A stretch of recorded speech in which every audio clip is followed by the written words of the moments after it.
अगर मैं गरीब लोगों के घर में थोड़ी सी खुशी ले आता हूं, उनका बिजली का बिल 0 कर देता हूं, बताओ मैं क्या पाप करता हूं। लाखों करोड़ों लोगों की दुआएं हैं मेरे साथ। मेरे पास बैंक में कोई बैलेंस नहीं है, मेरे पास कोई पैसा नहीं है, मेरी पार्टी भी फक्कड़ है, मैं भी फक्कड़ हूं।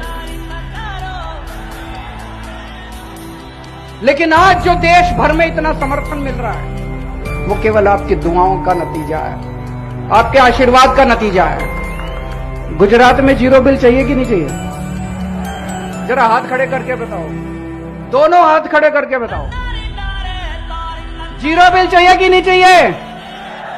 ये लोग मेरे को गालियां दे रहे हैं, ये लोग कहते हैं केजरीवाल पैसे लुटा रहा है, केजरीवाल फ्री की रेवड़ी बांट रहा है।